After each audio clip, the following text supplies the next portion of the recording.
Halo teman Aksi Hidup Baik, hari ini kita akan mendengarkan cerita Ibu Rosalina Wulandari, sosok ibu-ibu kota yang berdedikasi menolong korban kekerasan seksual.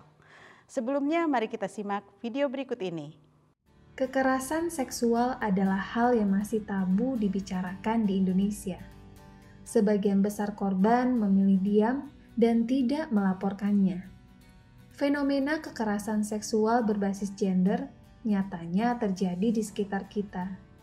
Adalah Ibu Rosalina Wulandari memantapkan niat untuk menolong korban kekerasan seksual melalui lembaga nirlaba yang didirikannya Lentera Sintas Indonesia tahun 2011 lalu.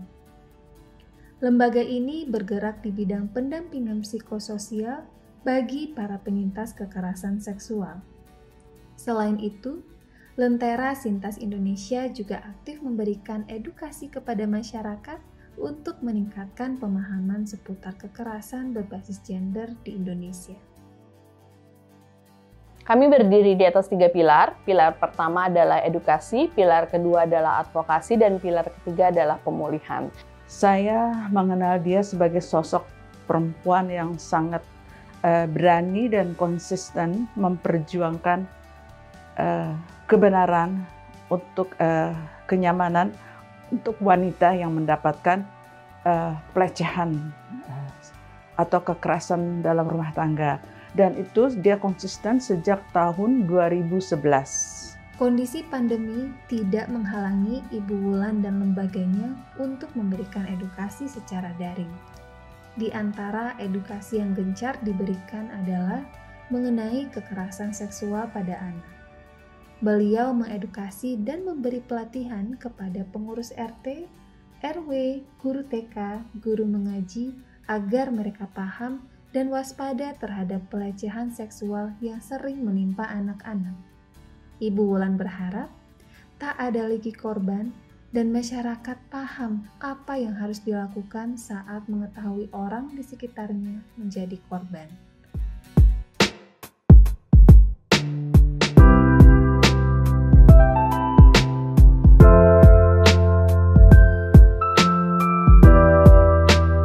Gimana awalnya cerita Mbak Wulan mulai aktif di isu-isu kekerasan seksual, bahkan untuk masyarakat sekitar ya? Iya. Jadi berawal dari tahun 2011 waktu itu ya Ibu Ferry ya, saya sedang dalam perjalanan rumah, pulang dari meeting, kemudian sedang melihat di Twitter, itu ada banyak sekali rentetan candaan tentang perkosaan. Padahal belum lama sebelumnya ada kejadian mahasiswi yang meninggal di angkot dan diperkosa. Nah, di satu sisi tentunya marah kok isu seperti ini dijadikan bahan candaan. Tapi di sisi lain itu kan sebenarnya refleksi ya dari masyarakat kita tentang ketidaktahuan mereka. Dan saya bilang, wah kalau begini caranya diperlukan sebuah edukasi lebih. Jadi malam itu saya berusaha untuk meluncurkan cuitan sebanyak-banyaknya tentang apa sih sebenarnya yang dialami oleh seorang korban perkosaan, termasuk berbagai bentuk trauma yang mungkin dialami. Dan saya juga tidak menyangka malam itu sampai ada ribuan orang yang meretweet. Dan saya melihat, oh berarti sebenarnya banyak juga orang-orang yang tidak suka dengan isu ini dijadikan candaan, tapi tidak tahu harus berbuat apa. Dan mempersenjatai mereka dengan amunisi pengetahuan, itu bisa membantu mereka bergerak juga sebagai agen informasi untuk memberi pencerahan kepada masyarakat juga. Nah, malam itu saya kemudian menawarkan, teman-teman ayo kita coba pikir apa yang bisa kita lakukan untuk membantu.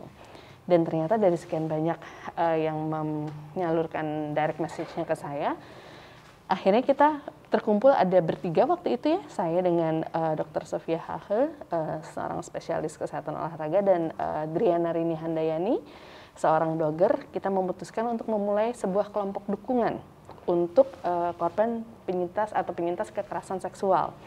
Karena kita berpikir ini orang-orang yang mengalami kekerasan seksual di luar sana kalau dengar candaan seperti ini seperti apa ya rasanya ya, mereka tahu nggak bisa mencari bantuan kemana atau tidak. Dan pastinya stigmanya juga sangat kuat sekali ya.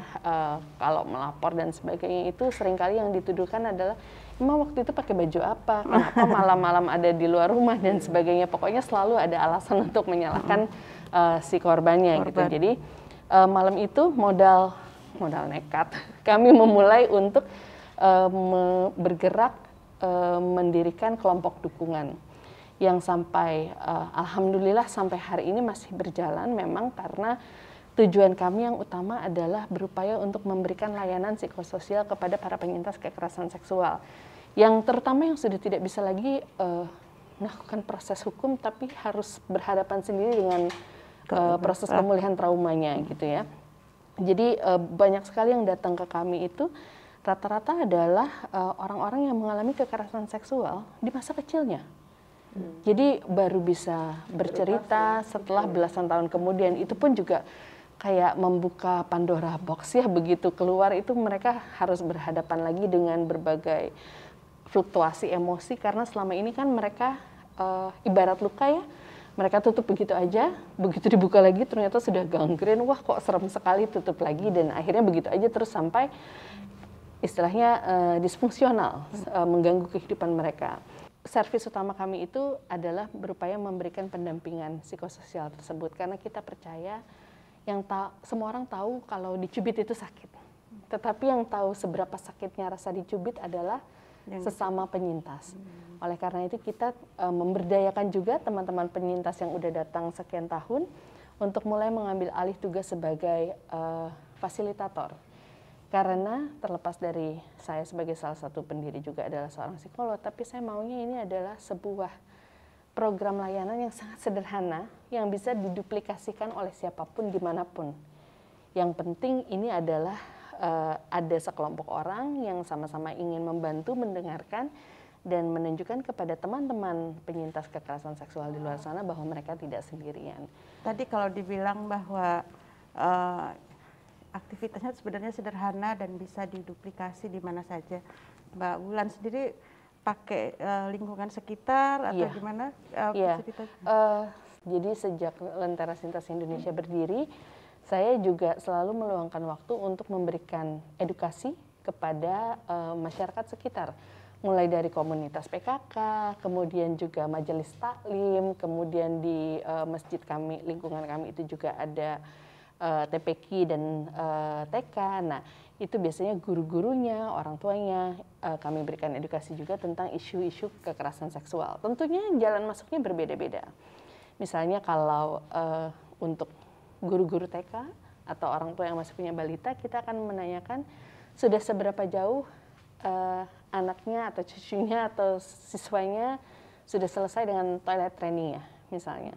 Karena menurut kami toilet training ini juga merupakan sebuah pintu masuk yang rawan. Kalau anak sudah bisa bersekolah tapi belum selesai toilet trainingnya, artinya anak belum bisa mandiri. Dan kalau orang tuanya sedang tidak ada di situ untuk membantu, dia ada di posisi yang vulnerable, rentan, membutuhkan bantuan orang lain. Artinya dia akan memberikan akses kepada orang lain untuk menyentuh area pribadinya. Dan itu tentunya sangat beresiko sekali. Nah, itu salah satu contoh pendekatan yang biasanya kita lakukan untuk orang tua yang masih punya anak kecil atau guru-guru TK ya. Sementara untuk masuk ke isu kekerasan seksualnya itu sendiri, kita sadar bahwa seringkali kalau kita ngomong isu kekerasan seksual, alis naik sebelah yang dengar gitu, dan kemudian berpikirnya mau ngajarin apa gitu. Padahal sebenarnya tidak seperti itu juga. Kita juga bisa masuk melalui underwear rules misalnya, sentuhan aman tidak aman kepada anak. Nah ini seringkali orang tua juga merasa anak saya kan masih lucu, nggak apa-apa dong lari keluar dari kamar mandi tidak pakai apa-apa. Terus kita bilang, oh tidak, dari sejak kecil sebaiknya sudah diajarkan otoritas terhadap tubuhnya, bagaimana memproteksi dirinya sendiri, bagaimana untuk bilang tidak kalau ada yang tidak nyaman melihat, menyentuh, dan sebagainya. Kita berpikir juga, kalau kita bicara tentang perlindungan, support system, jaring aman, itu sebenarnya infrastruktur atau orang-orangnya sih. Dan saya sampai pada kesimpulan bahwa sebenarnya ketika kita bicara jaring aman, itu adalah orang-orangnya, tidak perlu infrastrukturnya. Jadi misalnya P2TP2A memiliki sebuah infrastruktur bangunan untuk crisis center di mana orang bisa melaporkan dan sebagainya. Tapi lokasinya di mana, aksesibel atau tidak dan sebagainya. Sementara menurut saya, dan ini juga ide yang sudah beberapa tahun terakhir saya coba pikirkan dan coba terapkan di lingkungan sekitar, yang namanya shelter atau rumah aman itu seharusnya konsepnya organik, tumbuh dari masyarakat. Dan yang disebut sebagai lingkungan aman itu adalah orang-orangnya. Sehingga kemarin saya mencoba memperkenalkan juga kepada komunitas di kompleks, bagaimana kalau kita menciptakan konsep rumah aman ini dalam lingkungan RW kita sendiri aja dulu yang kecil. Jadi misalnya kita mulai dengan mengidentifikasi siapa yang punya ruang tamu ekstra, siapa yang punya tempat tidur ekstra, siapa yang bersedia jadi supir siaga, siapa yang bersedia menjadi pendamping dan sebagainya. Pemikiran saya kalau misalnya bisa dilakukan costless, tanpa biaya, bayangkan ini bisa diduplikasi juga Bu di daerah-daerah lingkungan dengan ekonomi kelas sosial ke bawah. Terus saya mulai memperkenalkan dengan konsep rumah aman itu seperti ini. Konsepnya organik, yang disebut rumah aman adalah rumah tetangga, karena coba kita berempati seandainya kita adalah korban kekerasan domestik.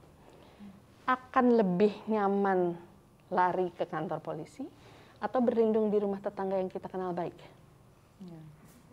Balik lagi, ketika kita bicara konsep aman, kita melihat orangnya.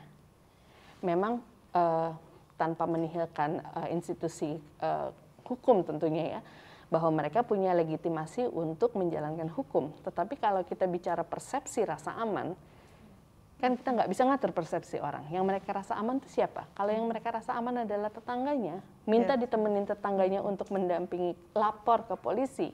Berarti kan sesungguhnya konsep rumah aman itu sendiri tidak berbentuk institusi atau infrastruktur, tapi merupakan individu, tetangga.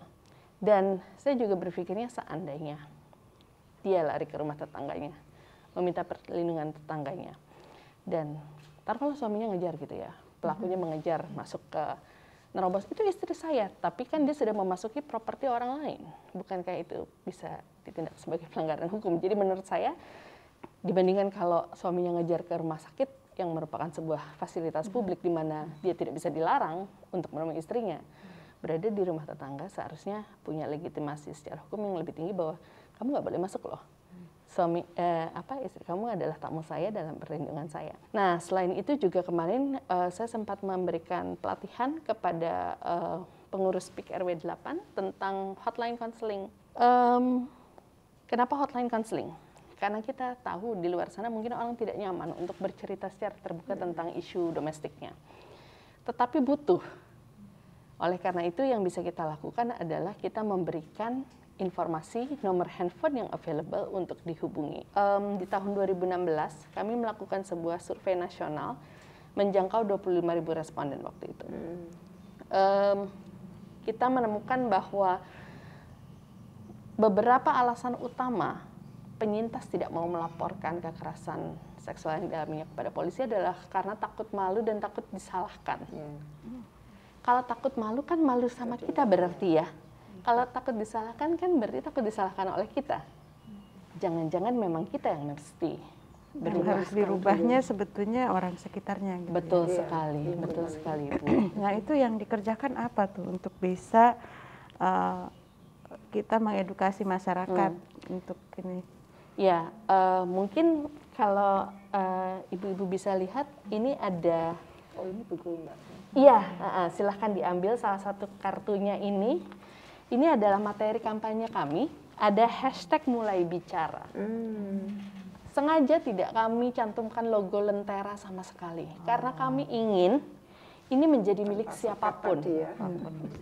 Mulai bicara. Jadi kalau sekarang ibu-ibu dan Dr. Pandu sudah melihat hashtag mulai bicara ini, dan termasuk juga teman-teman kru yang ada di sini, kalau ingin menggunakan hashtag mulai bicara untuk mulai membicarakan tentang isu kekerasan seksual, silakan, nggak perlu minta izin kepada, oh ini kan kampanyenya Lentera, Sintas Indonesia dan sebagainya, tidak. Kami justru ingin ownership ini ada di setiap individu. Selama ini kan kita kalau bicara tentang isu kekerasan seksual itu kan amat sangat takut, tabu dan sebagainya. mikirnya, wah kok ngajarin tentang seks kepada anak atau remaja. Padahal sebenarnya kan pendidikan seksual tidak hanya itu, banyak sekali. Bicara tentang mengajarkan kepada anak tentang sentuhan aman dan tidak aman aja merupakan sebuah pendidikan seks.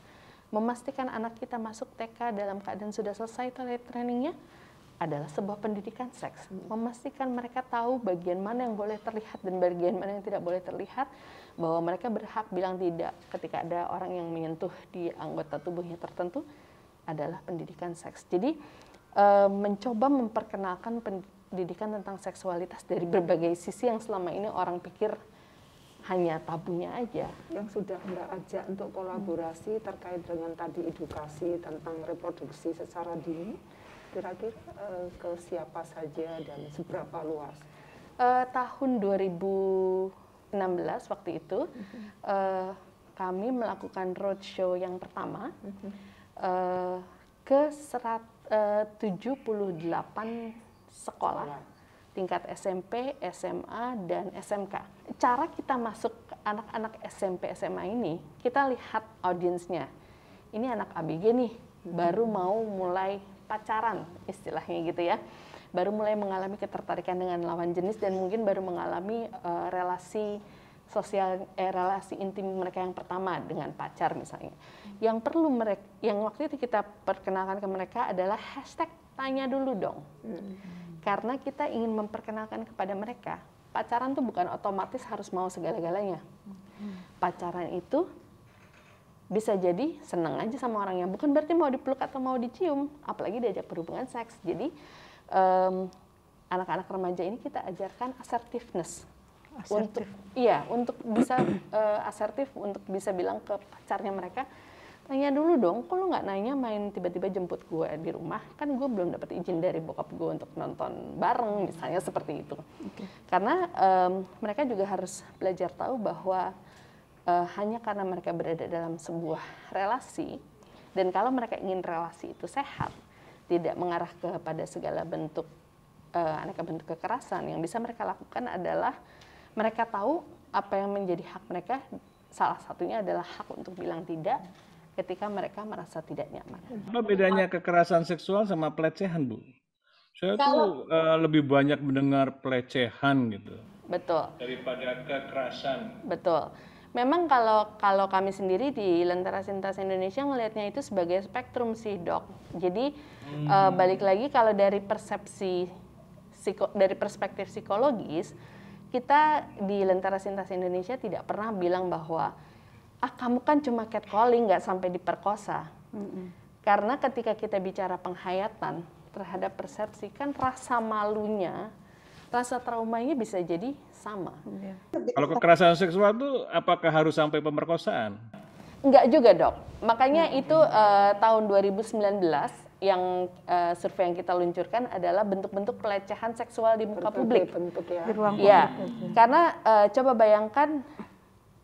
deh bayangkan, tiba-tiba buat yang hadirin di sini yang cowok misalnya gitu ya, bayangkan anak adik di rumah tiba-tiba pulang ke rumah nangis-nangis, kamu kenapa?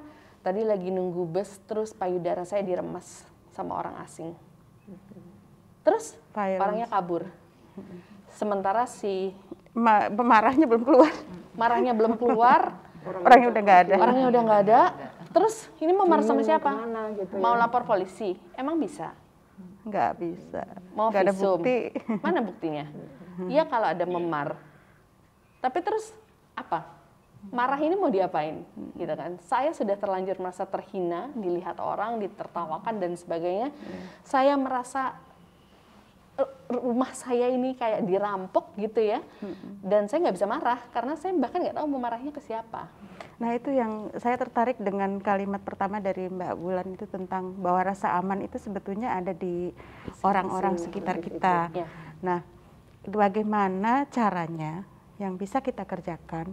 Ini sekarang udah ada nih PKK dan itu ada di setiap RW. Punya rencana nggak Mbak Wulan untuk kemudian membuat PIK ini sebagai salah satu langkah awal gitu? Saya kemarin sudah sempat ngobrol dengan ketua PKK dan kami sama-sama sepakat regenerasi harus segera dimulai.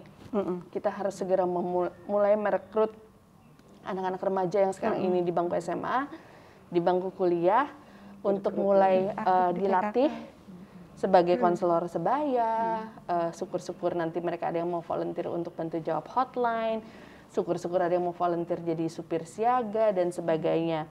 Terus mereka juga bisa membantu pemetaan, misalnya ada mantri nggak yang tinggal dekat sini, atau dokter umum atau apalah yang misalnya bisa untuk pertolongan pertama, baik itu medical first aid maupun psychological first aid gitu. Dan karena psychological first aid juga tidak harus dilakukan oleh practitioner seperti psikolog atau psikiater, saya juga kemarin sudah sempat memberikan pelatihan psychological first aid kepada timnya PIK RW 8. Karena seringkali dampingan psikologis yang sesederhana seperti ngasih minum, ngasih selimut, dan atau ngasih makan, itu gestur ringan aja udah bisa bikin rasa aman. Dia dari merasa tidak aman, kita berikan rasa aman.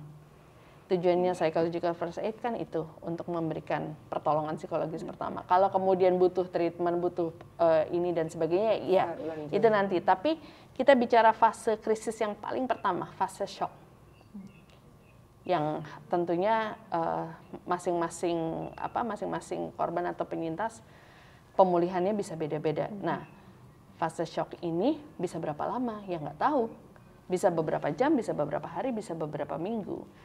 Dan lalu gimana? Ini kan juga salah satu yang kemudian harus dipikirkan. Makanya kita berpikir alangkah baiknya kalau kita mulai menggaungkan tidak hanya kepada komunitas yang memang sudah jelas-jelas peduli, karena kan kita nggak mau preaching to the choir ya, kita maunya lebih banyak orang terlibat juga gitu. Nah, salah satunya adalah dengan berupaya merekrut yang kelompok remaja. Sebenarnya saya juga ingin bapak-bapak terlibat. Saya sangat ingin bapak-bapak terlibat. Karena apa? Kalau bapak-bapak terlibat, laki-laki juga bisa. Artinya bukan hanya pada perempuan. Betul, betul. Kasus-kasus tertentu Betul. justru. Sekarang kan korban ini mostly perempuan. Betul, korban mostly perempuan. Tetapi man listens to man.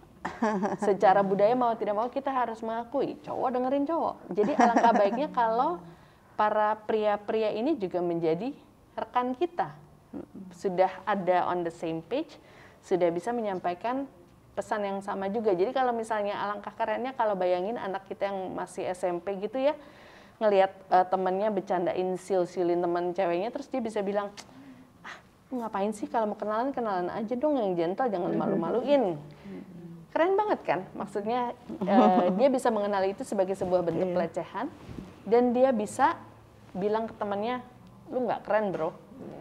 Dibandingin kalau temennya yang cewek bilang, kenapa sih kayak gitu?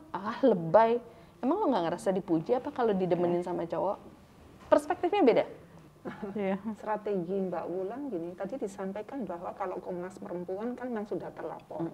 Bagaimana Mbak Wulan bisa menjangkau lebih banyak yang mau mendekat, apa yang dilakukan supaya tadi korban tadi berkenan untuk didampingi, karena kan itu juga bukan hal yang mudah. Di sini kita akan balik lagi, ini tadi sebuah business of trust. Jadi kita juga mengandalkan kekuatan word of mouth tentunya sebagai marketing strategi kita ya, karena kita ingin menjangkau orang-orang yang tidak terlalu punya akses itu. Dan menurut kami salah satu pencapaian terbesar, ini ilustrasi saja, salah satu penyintas yang datang waktu itu adalah seorang ART yang mengalami perkosaan di usia 14 tahun dan melahirkan di usia 15 tahun, sehingga dia waktu itu harus sempat berhenti sekolahnya.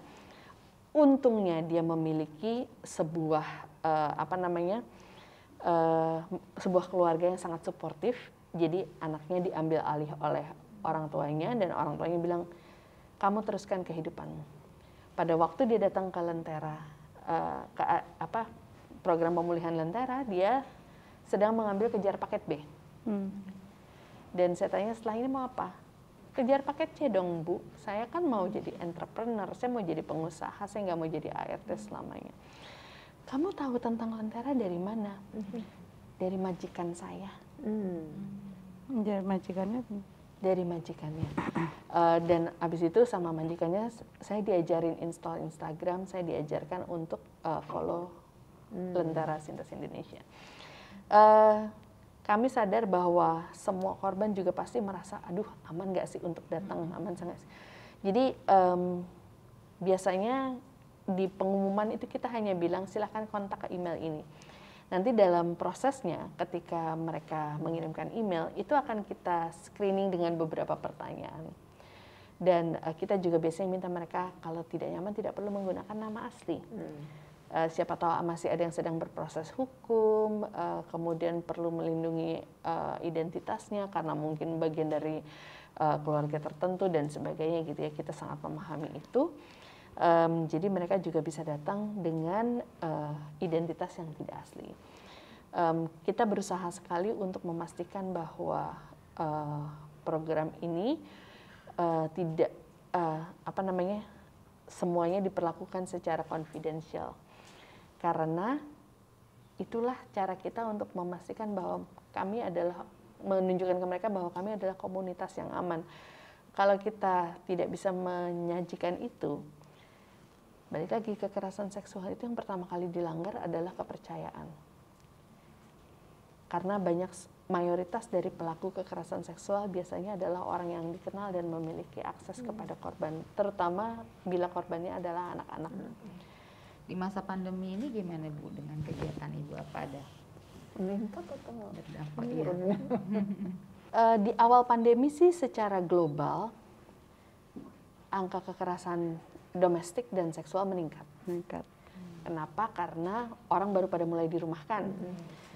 Para pelaku yang biasanya tinggal serumah dengan korban sebelum pandemi kan dulu mungkin masih punya mata pencaharian, masih keluar mencari kerja, sehingga si korban atau penyintas yang tinggal serumah ini masih ada waktu untuk nafas lah selama si pelaku sedang tidak ada di rumah.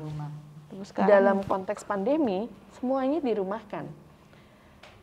Dan tidak dalam konteks kekerasan saja, kita semua merasakan frustrasi ya. Yang sehat aja frustasi. Yang sehat aja frustrasi gitu. Nah ini bayangkan ketika akhirnya terjebak selama 24 jam dengan para penyintas itu. Ya tentunya kemudian banyak yang terlaporkan. Ditambah lagi juga mereka-mereka yang biasanya keluar rumah itu mungkin tidak terbiasa untuk berbagi peran domestik. Dan tidak terbiasa juga terpapar dengan kerusuhan domestik. Ya, makasih Mbak Wulan. Terima kasih Ibu, terima kasih. Terima kasih Dr. Pandu.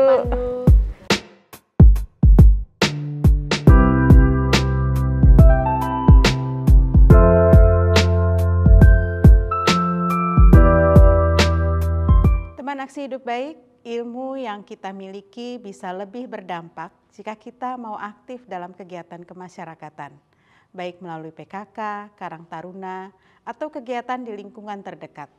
Hal itu yang dipelajari dari sosok Ibu Wulan. Semoga kita semua bisa meneladani semangatnya untuk melakukan aksi hidup baik. Demikian cerita inspiratif kali ini, sampai jumpa di episode berikutnya. Didukung oleh PT Paragon Technology and Innovation, Rumah Kebaya Vilga, Batik Marunda, Batik Betawi Shop, Rumah Betawi, Batik Eni. Media pendukung 90,4 Cosmopolitan FM, Taai TV, Dream.co.id, Femina, Indonesian Times, 89,6 FM iRadio, Jak TV, Her World, Media Indonesia, Scarf Media, Tribunnews.com, 106,6 FM V Radio, Why People Radio, Women's Obsession, Komunitas pendukung, Blood for Life, I'm Okay, Sahabat Gizi, Plus Jakarta.